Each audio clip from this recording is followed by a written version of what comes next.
యేసుప్రభువారి శ్రేష్టమైన ఘనమైన నామంలో శుభములు తెలియజేస్తా ఉంటున్నా. 3 సంవత్సరాల సంపూర్ణ బైబిల్ పర్యటనకి ఆహ్వానిస్తా ఉంటున్నా. మార్క్స్ వార్త 13వ అధ్యాయము మొదటి 23 వచనాలు.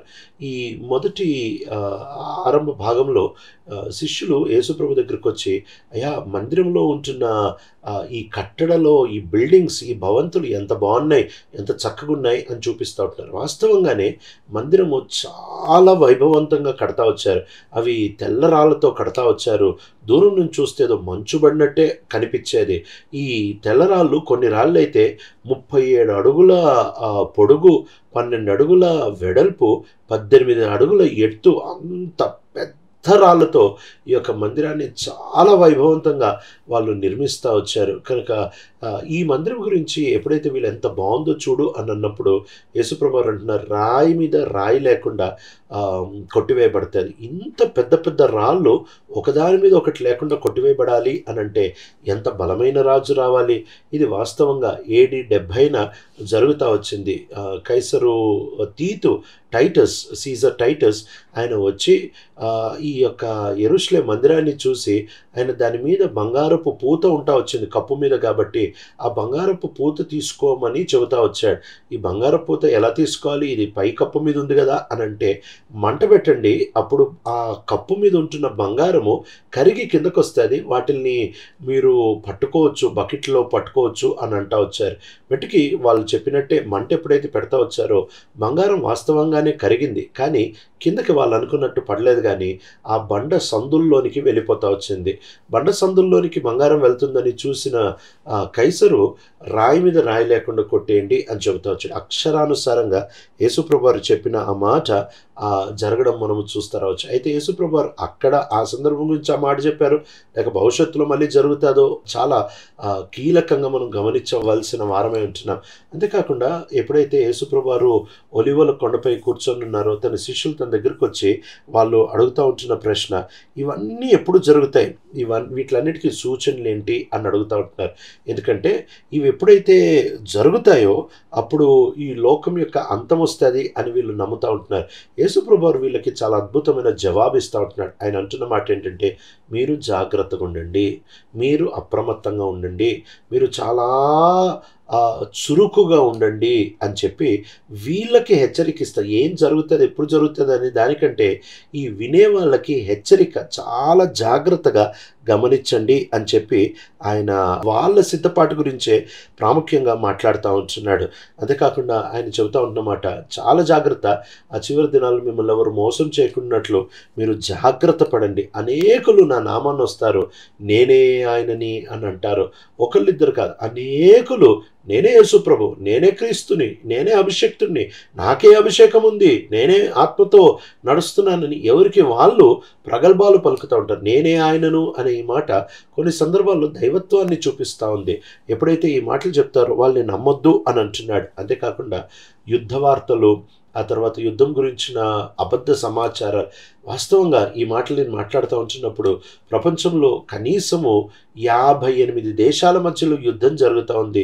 చాలా గందరగోళపు పరిస్థితులు ప్రపంచమంతా చుట్టుకుంటా ఉంది. అయితే అంతం ఇంకా రాలేదు. ఒక దేశం ఇంకో దేశంపై, ఒక రాజ్యం ఇంకో రాజ్యంపై విపరీతమైన గొడవలు పెరిగిపోయి, కొట్లాటలు పెరిగిపోయి, అతి భయంకరమైన రక్తపాతం జరుగుతుంది. అన్ని శతాబ్దాలు గల్లా మన శతాబ్దమే, ఈ శతాబ్దమే అన్ని శతాబ్దాల కంటే ఎక్కువ రక్తపాతము జరిగిన శతాబ్దము. అయితే ఇదంతా కేవలము ప్రసవ వేదన ఆరంభం మాత్రమే. ప్రసవ వేదన అనేది అది నిదానంగా పెరిగి పెరిగి పెరిగి పెరిగి తారాస్థాయికి వచ్చి అక్కడ బిడ్డకి జన్మనిస్తారు. ఆ తారాస్థాయికి వెళ్ళే వరకు, అంటే ప్రభు యొక్క రాకడ వచ్చే వరకు ఇక వీటికి ఏం సొల్యూషన్ లేదు, పరిష్కారం ఏం లేదు. ఇది ఇట్లానే ఉత్కృష్టంగా భయంకరంగా దారుణం అయిపోతానే ఉంటుంది. ఎప్పుడైతే 9వ వచనానికి వస్తామో అక్కడ ప్రభు చెప్తా ఉంటున్నాడు, ఇదేమో ప్రపంచిక చరిత్రలో జరిగే విషయాలు. ఇప్పుడు వాళ్ళ గురించి చెప్తా ఉంటున్నాడు. మీకు ఒక సూచన ఏంటి, మీకు ఇవ్వబడుతున్న సూచన అని అంటే, మీరు కౌన్సిల్స్, ఆ తర్వాత సినగాగ్స్, సమాజ మందిరాల్లోనికి, ఆ తర్వాత అధికారుల దగ్గర తీసుకొని రాబడతారు. ఇక్కడ ఆయన ఇద్దరు గురించి మాట్లాడుతున్నాడు. కౌన్సిల్ అని అన్నప్పుడు అన్యుల గురించి, సమాజ మందిరం అంటే యూదుల గురించి, ఆ తర్వాత గవర్నర్స్, కింగ్స్ అని అంటూ ఉంటున్నారు. గవర్నర్స్ అంటే ఇస్రాయేలీలకి ఏలుబడి చేసే రాజులు, ఆ తర్వాత అన్యులకి ఈ యొక్క గవర్నర్స్ ఉండేవాళ్ళు. మెటుకి యేసు ప్రభువారు అన్యుల దగ్గర నుంచి మీకు శ్రమలు వస్తాయి, మీ లోపల ఉంటున్న ఇశ్రాయేలీయుల దగ్గర నుంచి కూడా మీకు శ్రమలు వస్తాయనే విషయాన్ని చాలా స్పష్టంగా వాళ్ళకి అర్థమయ్యేటట్టు చెబుతూ ఉంటున్నాడు. అక్కడ తాకుండా ఆయన చెబుతూ ఉంటున్న మాట, నా నిమిత్తమై ఇవన్నీ మీకు జరుగుతాయి. అంటే మీ సొంతోళ్ళు మీకు కాదంటారు, ఆ తర్వాత అన్యులు కూడా మిమ్మల్ని కాదంటారు.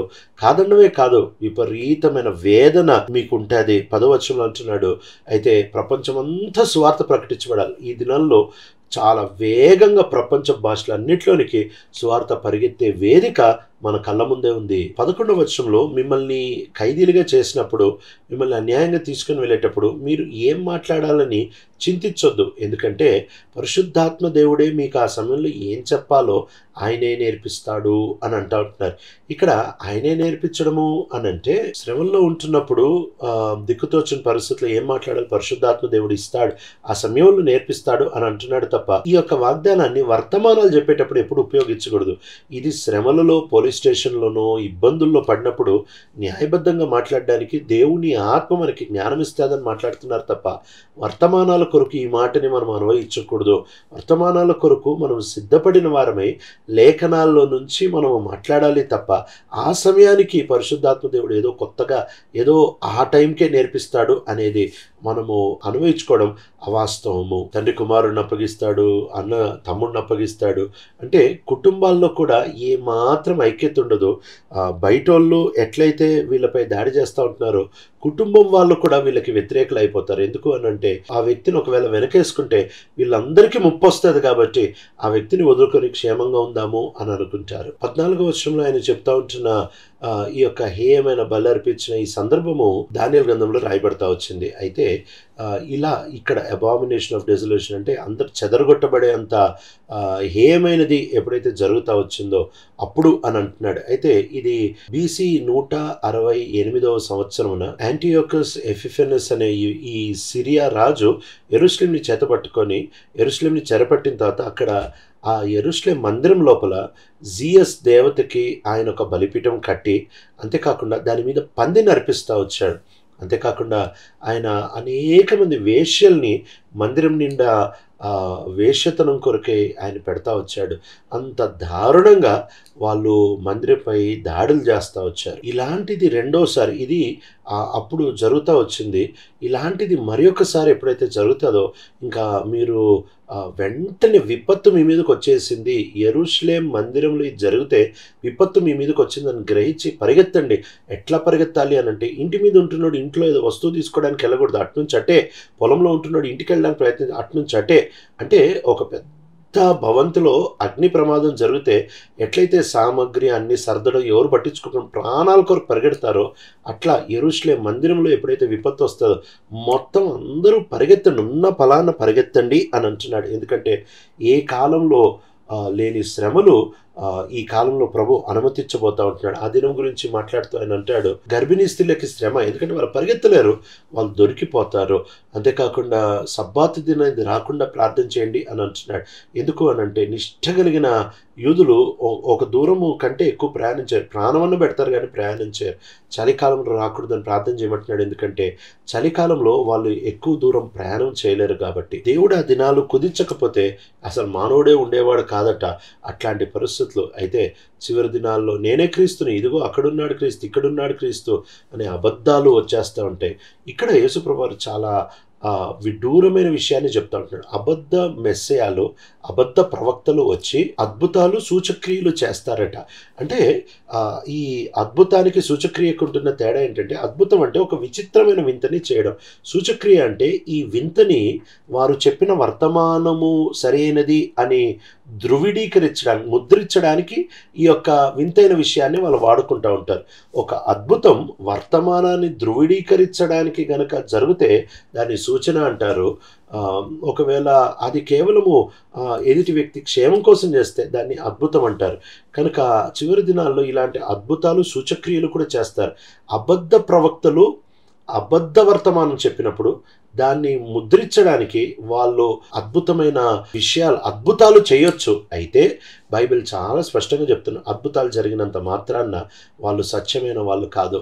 అద్భుతాలు అనేది ఒక వ్యక్తి నిజమైన ప్రవక్త కాదా అని నిర్ణయించడానికి ఎన్నడూ సూచనగా ప్రభు ఇవ్వలేదు. అయితే సూచనగా ఏమిచ్చాడు ప్రభు అని అంటే వారి ఫలం బట్టి మీరు వారిని గుర్తుపడతారు. ఫలం అంటే దగ్గర నుంచి ఆ వ్యక్తి జీవితం చూసినప్పుడు ఒక్కొక్క విషయంలో లేఖనానికి ఎలా లోబడుతున్నాడు, దీన్ని బట్టే ఆ వ్యక్తి ఫలం అర్థమవుతుంది తప్ప ఆయన చేస్తున్న అద్భుతాలు బట్టి ఏం మాత్రం అర్థం కాదు అని చెప్తా ఉంటున్నాడు. చివరికి ఆయన చెప్తా ఉంటున్నమాట, జాగ్రత్తగా ఉండండి, మీ జీవితాలు మీరు చూసుకోండి. రాకడ దినాల్లో మనం చేయగలిగిన అతి శ్రేష్టమైన పనిదే మన జీవితాలు మనం చూసుకోవడమే. ప్రియ తండ్రి, నమ్మకమైన దేవా, నీకు నచ్చినట్టు మేము బ్రతకడానికి సహాయపడి నడిపిస్తున్నాం.